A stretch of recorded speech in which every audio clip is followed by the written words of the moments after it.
Well, this is part two of Tuesday Wrestling. So we have NWA PowerrrSurge with Velvet After Dark, hosted by none other than Velvet Sky and her best friend, tag team partner of the beautiful people, Angela Love. We got some interesting matches that were taking place. We even got AEW Dark. There's a mixture of wrestling coming from Toronto and, of course, Jacksonville. And there's one particular match that I felt that I had to pay attention to most is Jungle Kiona making her AEW debut, taking on our very first ever AEW Women's Champion Riho. And of course, we got NXT. As you know, they entered their fallout after Halloween Havoc. So I'm very curious what took place. And of course, we got some news updates that we better be sharing what's been going on in the world of pro wrestling. So let's get ready for another episode of Deleted Wrestle Zone.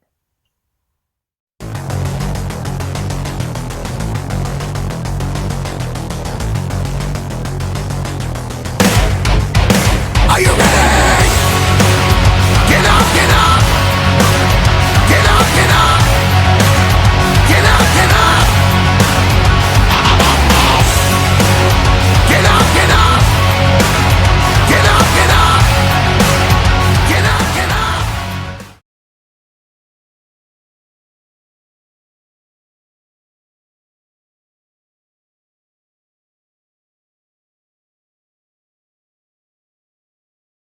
Welcome everybody to the Deleted Wrestle Zone, all things that is pro wrestling with AEW, NXT, New Japan Pro Wrestling, Impact Wrestling, the National Wrestling Alliance, various promotions, wrestlers, matches, and championships.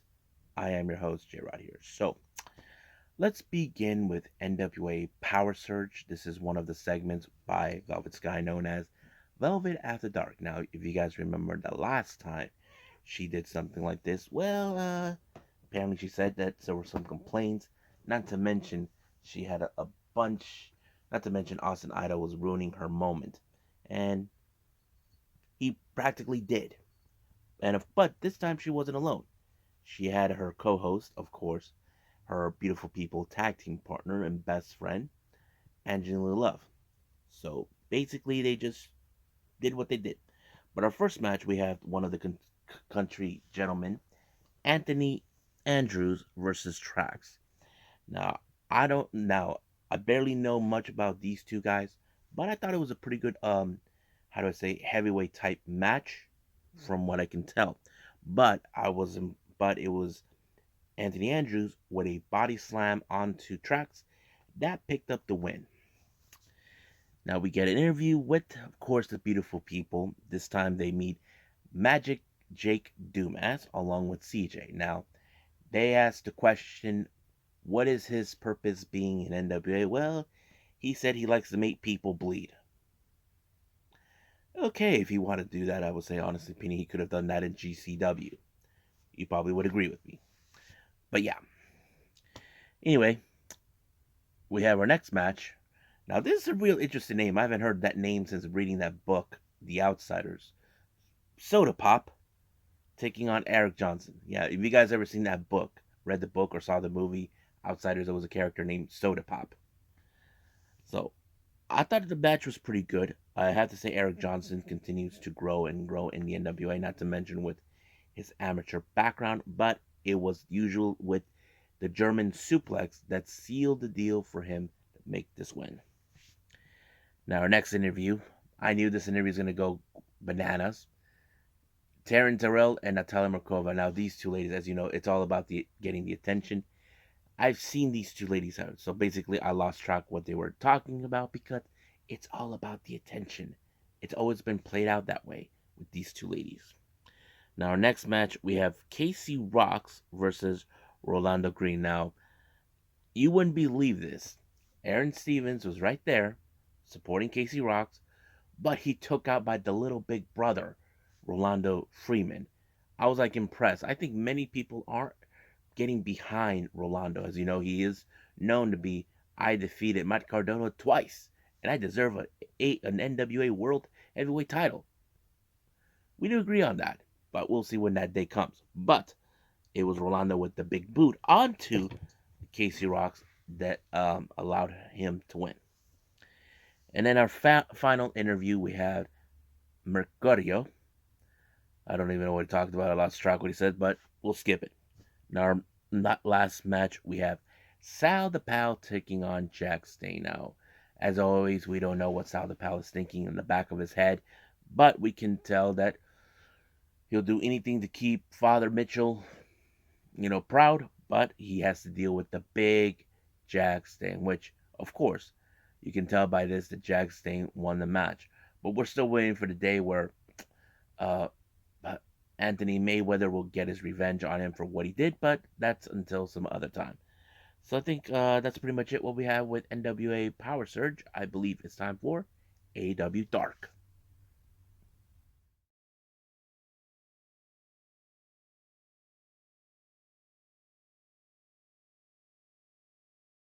Okie dokie.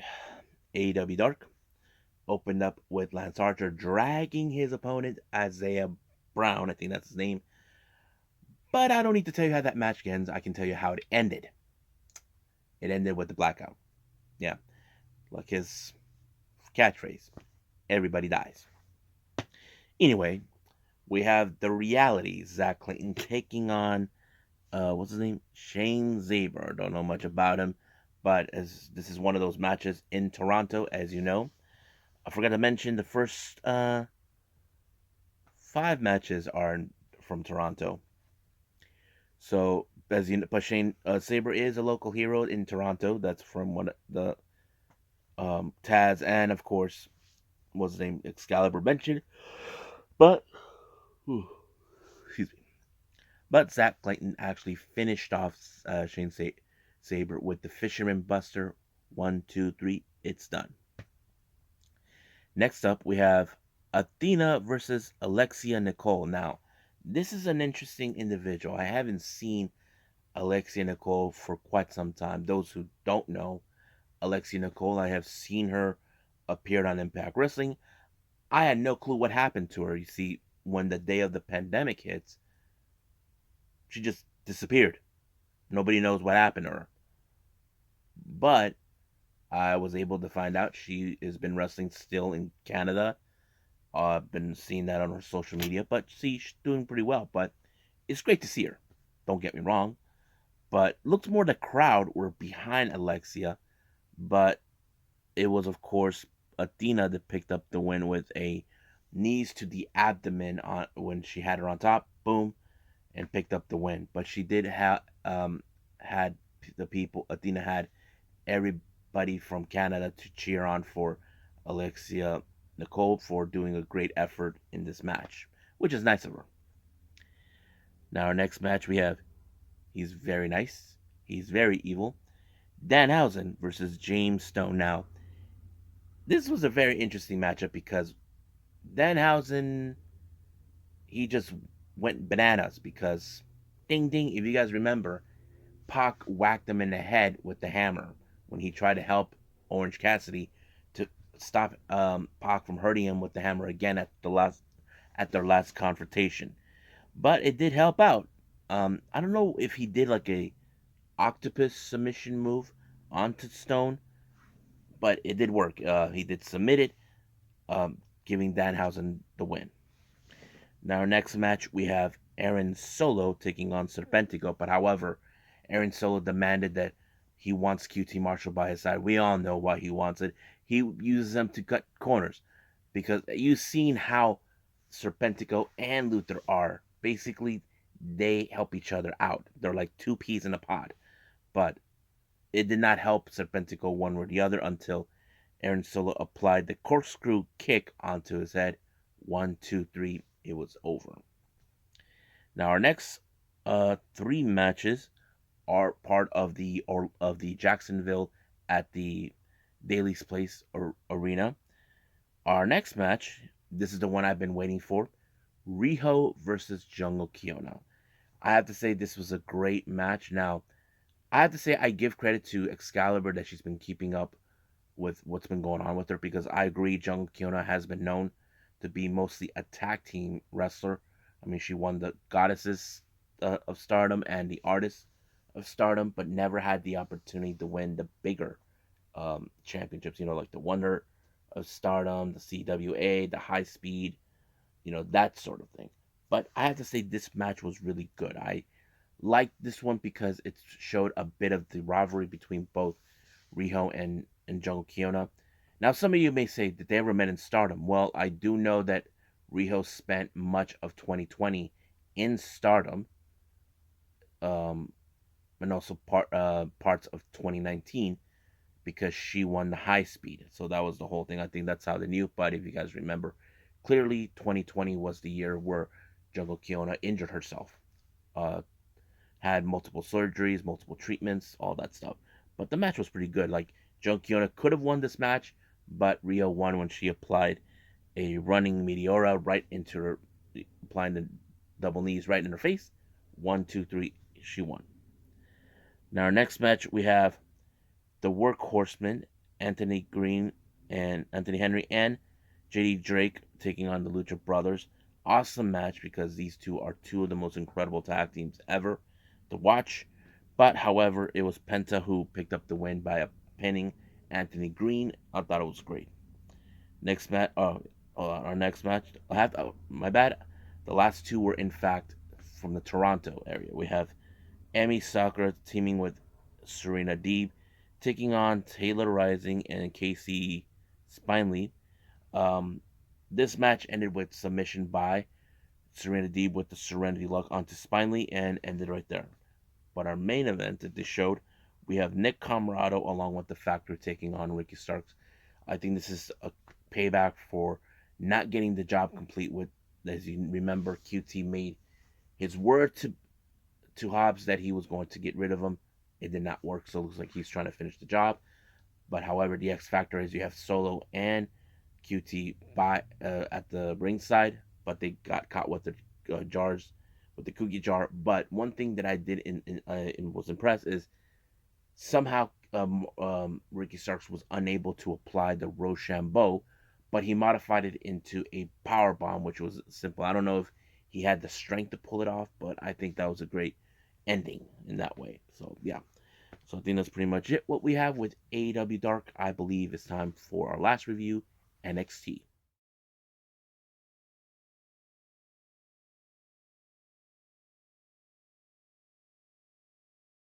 Okay, NXT.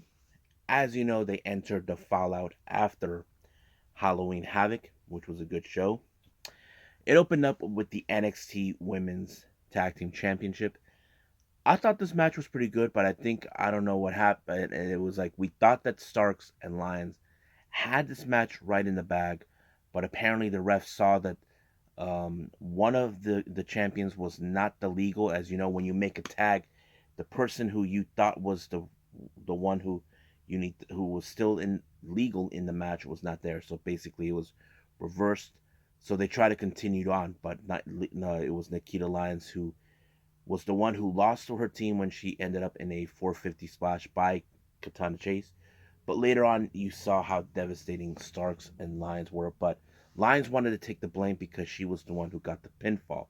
But no, Zoe Starks was willing to take responsibility, knowing that she did not see the tag. So she felt that it was her fault that this happened. So they're willing to admit, yes, mistakes were made, but they are going to ask for a rematch for this.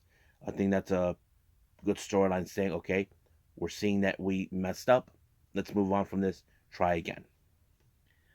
Now, as you know, in Halloween Havoc, we are crowned a brand new North American champion. And as you know, he's giving thanks to the fans. But once again, that little punk, Grayson Waller, likes to rain on everyone's parade, telling him nobody wants to listen about his little story. Yes, we do. Look, this guy, look, Wesley, we known him as a tag team specialist, but jumping in as a singles competitor, that's huge. But good thing R-Truth shows up to save the day, being R-Truth, saying it's already Halloween Havoc and all that. But he did say to Wesley, congratulations, and he asked Grayson Waller, how did he do in Halloween Havoc? And of course, Wesley tells him that he lost.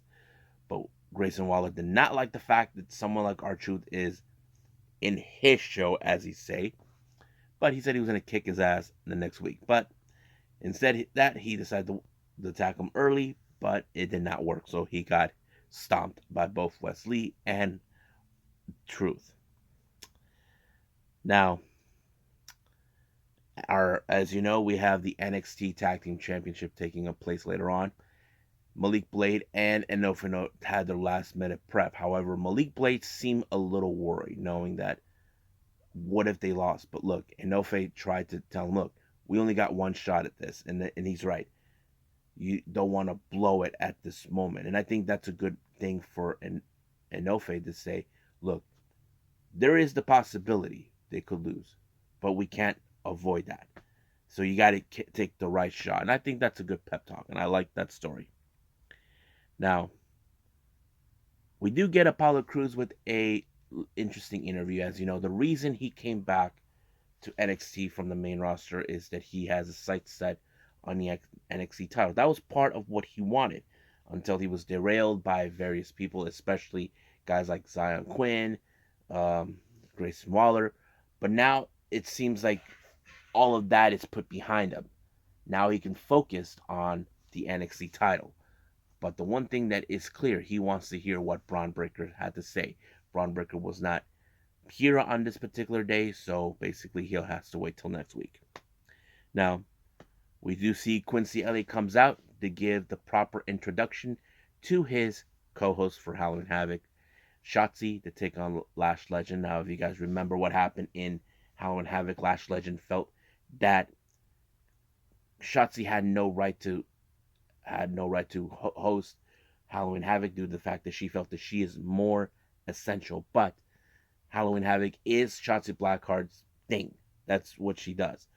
But the match seems like it's all was going into favors of Lash Legend. But Shotzi Blackheart, she's resilient. She's in every aspect doesn't give up. But she did a modified DDT that sealed the deal to end things with Lash Legend. So that kind of sets the deal. Now, the Creed brothers, as you know, made their way to the ring. They were supposed to have a 5-minute match between Brodus Creed against Damon Kemp, but Damon Kemp wasn't around due to the fact of some injuries. But he will continue that match with, of course, with Damon Kemp. But however, when they were giving the little promo, they were attacked by Ver and Sangha. It still included what was the purpose of this malicious attack. Ivy now asked Sangha why. Why would he go great lengths to do this? It's still unclear what the motives are. We know that Ver made his return, but we don't know what he said to Sangha on that day when he was on the corner of Valentina Feroz. That is still unclear. Now, as you know, Pretty Deadly, much like Malik Blade and Enofe Edwards, they're making their final preparations, but they have a little bit of worriness about, okay, there is the possibility of losing the titles, but they cannot afford that. That's also another part of the story I do like. Both sides know what's at stake, so that's a good thing to see. Now, Toxic Attraction are nowhere. They'd be around. You see, of course, Gigi at the pool getting tan, Jay-Z Jane at the gym. But however, next week they said they're going to celebrate 1-year anniversary since Mandy Rose became the NXT Women's Champion. And of course, they're going to celebrate. But I have this distinct feeling that some wrestlers are going to come out and demand ask for a challenge. Because they're, as you know, Toxic Attraction keeps saying they're up here and everyone else is up here, down here. But maybe that could change sooner than later. Now, our next match is the NXT Tag Team titles. I have to say, great match. I love everything they did. Now, don't get me wrong, Pretty Deadly have played the smarter rule, but you can tell this excitement between both Malik Blade and Enofe Edwards. But in the face of that, it was the spilled milk that sealed the deal for Pretty Deadly to retain the title. So it's a sad moment. But however, when Malik Blade and Enofe Edwards were walking out, to our surprise, here comes a truck with Odyssey Jones in it. And Odyssey Jones, on the other hand, was there like saying, look, forget about what happened. Come and join us and party. And, of course, Enofe was down for it, but Malik Blade's not sure until one of the girls drag them in. So I think they're going to have a good time. Now, for a while, we have been witnessing the schism grow. We've been seeing this mysterious hooded person make their appearance. We don't know who it was until they revealed it's Ava Raine. Now, you probably recognize her. That's Simone Johnson, The Rock's daughter. So I have to say, this is a very curious thing to see with Ava Raine now being part. Now, I know some of you are questioning why in the hell they're having her with a different name. Look, it's WWE. Sometimes we don't know why. They act like something is broken that needs to be fixed. But to be fair, I'm willing to give this a shot to see how this is going to go. But yeah. Now, our next interview, we have Suruga, as you know, making this is her second appearance at NXT, but her opponent is none other than Indy Hartwell. But of course, she did stated that Indy Hartwell will be her biggest wave ever because she's not sure if she can hold on. But of course, Indy Hartwell gave her little piece of advice. Now, before the match starts, there was a very interesting video segment that posted out. Someone made a call to the Performance Center giving this interesting message, and this person called himself Scripps. I don't know who it is, but I don't know exactly where the WWE are going with this, but I'm willing to see where they're gonna go. Now our next match, we have Indy Hartwell versus Suruga. Interesting matchup, but this one was very quick. Ended with the spine buster. But however, Elektra Lopez shows up out of the blue in the post match and attacks both Ruka and Hartwell. Now it wouldn't take me by surprise saying that Lopez is here to conquer the entire NXT women's, you know, locker room. I think that would be. I'm sure she's one of those few people that will love to see her as the NXT Women's Champion. That is something we could definitely see. Now, our last little video segment we have is Chase U. There's supposed to be some tests, but Bodie Haywood was nowhere to be found. But Duke Hudson shows up, and we don't know what's the deal. We know that Bodie doesn't trust Duke Hudson, but we'll see what happens then. Now, our main event, this is between two rivalries that dates back all the way to NXT UK. We have Ilya Dragunov versus JD McDonough. Now, if you guys remember history, JD McDonough was actually forced to leave NXT UK. He thought that, he got rid of Ilya Dragunov, but he came down to NXT to make a name for himself. But JD McDonough said he swore he will get rid of Ilya Dragunov once and for all. But the obvious thing is these two men were still oftenly beaten up from last Saturday at Halloween Havoc. And I think that said all. But you can see the ribs taped up by Ilya Dragunov. And you know for a fact that that's a target that JD McDonough will do. But no matter what he does, it did not do. But he did put him in some sort of headlock, like a skull end type. But he refused to give up. And of course, Dragunov refuses to tap, but the ref had no other choice but to stop this match regardless. Now, did Ilya Dragunov get the job done? I don't know, but he had that smirk face knowing that he hurt him real bad. But the obvious question is, where do we go from here with McDonough? Now that Dragunov is taken out of the stretcher, what does this mean? We don't know. We just got to find out and wait and see next week for that. So I think that's it for NXT. So let's move on with our final thing, news updates.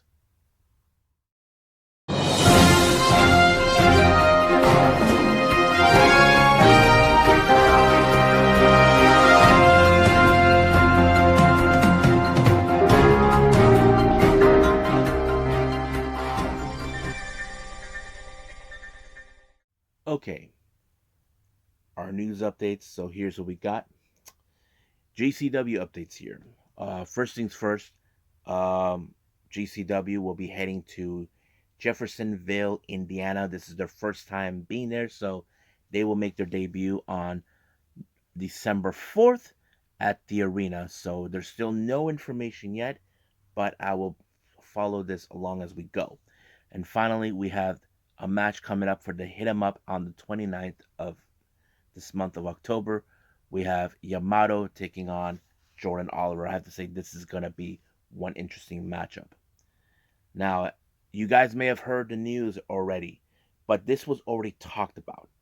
New Japan are heading to New York for a 2-day event. They did mention that they're going to bring members of the Stardom roster, and I was surprised who they brought. But I feel they qualify in every aspect. We have Mayu Iwatani. She'll be participating, and the reason is she is a well-known figure around worldwide as a part of the Stardom roster, and not to mention she has a title that is serves for international purposes, the CWA title. So that title will be, in fact, on the line against Kylan King. This is going to be a good match. Now, the other two they brought in, of course, the Cosmic Angel members. I'm so happy they've been Mina Shirakawa and Waka Tsukiyama taking on Kylie Ray and Tiara James. Now, the reason these two came, they're the only ones who can speak English. But if you guys know this or not, Waka Tsukiyama may be Japanese, but she was born in New York. That's right. She's a New York born there, but from a Japanese family. Well, I don't know. Not much of that history I know about. Hopefully, one day she can explain that to all of us. But it's great. And right now, I'm seeing people tweeting this, saying that possibly this will be the day Waka will win, since this is where she was born. And I would see that as a possibility. But we'll wait till that. So that's going to happen this Friday. But they did mention that match, the Cosmic Angels versus Kylie Ray and TR James, will be free on Fight TV. That's something I will be paying attention to. And I'm pretty sure they probably will put that on the NJPW, YouTube, if that's the case. Now, this is the most interesting part. As you know, there's been a dilemma recently with New Japan Pro Wrestling and Carl Anderson regarding the Never Openweight title. Now, it turns out that Carl Anderson was double booked, and he's going to miss out on November 5th, from my understanding. So this is a statement that New Japan posted out. Let me pull it out real quick. Where is that? Here it is. Okay, this is. Thank you. This is from yesterday. This is from today. Thank you for your support, New Japan Pro Wrestling. Early morning Japan time on October 20th, the Never Openweight champion Carl Anderson posted a video on social media indicating that he would not be making his advertised commitment on November 5th in Osaka. New Japan had announced that Anderson's match with Hikuleo for the Never Openweight Championship will take place on the 4th of October, despite comments from Doc Gallows to the contrary in Anderson's video. The booking was made through the appropriate channels and with Anderson's express approval. However, after the match announcement, but both Gallows and Anderson would appear on the October 10th edition of WWE's Monday Night Raw broadcast. This led with WWE announcing a match featuring both men for their Saudi Arabia event on November 5th, in direct conflict with Anderson's prior commitment. New Japan has, for the past several days, attempted to negotiate with Anderson, but has not been met with a response. Should Anderson decide to regain on his scheduled championship match, he will be required to vacate the Never Openweight Championship and return the belt to New Japan immediately. New Japan Pro Wrestling holds its champions to the highest standards of professionalism and sincerely apologize to the fans for any disappointment or inconvenience caused by this matter. Now, as you will know, this was something that was talked about. Many fans are saying this could be a way for maybe New Japan to come up with a partnership with WWE. That doesn't seem the case. Now, this has nothing to do with that. This is about Carl Anderson not keeping up with his commitments. When you make a deal to do something like this, you honor it. If you can't do that, then you burn bridges. And I think that's what's causing here. Now, we cannot blame WWE, but we don't know why Carl Anderson did not take this commitment completely. So New Japan Pro Wrestling made the obvious choice to have that title vacant and be returned to them. So I wouldn't be surprised that there will be a tournament of sorts. But I would like to say I hope Piccolo is the one who stays on this one. Many people will love to see him win that belt. That is something I can definitely get behind. Now, speaking of WWE, as you all know, there's been talk about Triple H has been considering bringing CM Punk back to WWE. But however, it turns out someone in Triple H's inner circle, this was reported by PW Torch, that says that someone was not entirely believing that they don't want Punk around. So we don't know who that is. So basically, whoever started this got into the inner circle of Triple H and told him, no, we don't want him back. Now, we did talk about this before. Some people say, could history repeat itself again with WWE? I don't know. But I'm saying that maybe whoever brought this up is playing the smarter game. They don't want no drama or any PR nightmare to go with it. So we don't know who brought this up, but we'll hopefully one day we will find out. Now, Warrior Wrestling, for their upcoming event on the 17th, it was revealed that Eddie Kingston will be making his way there and will be at the Chicago Heights on that particular day. It's great to see him. I don't know. I think he was supposed to be there in the previous match, but it did not do. Now, as you all know, I reviewed Deadlock Pro Wrestling's latest event, Carolina Classics. Mei Suruga says that she would like to come back for their November event and on the 12th of November, but she said that she would like to team up with Balinaki, the challenge against Andrew Everett. Now, Everett did reply back on Twitter saying that he needs to find a partner. I would say Deadlock Pro Wrestling, book it. I'm sure many fans will love to see that. Now, in addition with Willow Nightingale, as you all know, she has been announced to be part of Tokyo-Shu Pro Wrestling in a match. Turns out that she'll be appearing at the other, Fighter Fest, the Cyber Fight promotion that's under their umbrella, Ganbare Pro. Now, keep in mind, Tokyo-Shu Pro and Ganbare Pro are part of the same brand together. Will Nightingale will be making her way there too. The match will take place on the 3rd of November. I'm sure by this time she'll be already on her way to Japan. She teams up with Moika Arihu, taking on Yuna Manaze and Yoshiko Hasegawa. So hopefully I get a chance to see that. That's going to be one heck of a match. Now, as you know, MLW has been on a hiatus. They've been making some interesting moves recently. They announced that Alec Price, if you guys seen this guy, he normally makes appearances at JCW or GCW, and he will make his debut on the 30th of October for Fightland in Philadelphia. That's going to be interesting to see. So congratulations, Alec Price, to making your debut there. Now, Wrestling Revolver announced for their upcoming event that takes place next month in November on the 22nd. We have Smoke 'em If You Got 'em. There's going to be a three-way match between Bandito, Ace Austin, and Casey Navarro. Now, finally, I want to say this one for last. If you guys remember clearly, a while back, I mentioned Dakota Runnels, the daughter of the Natural, Dustin Rhodes, and his ex-wife, Terry Runnels.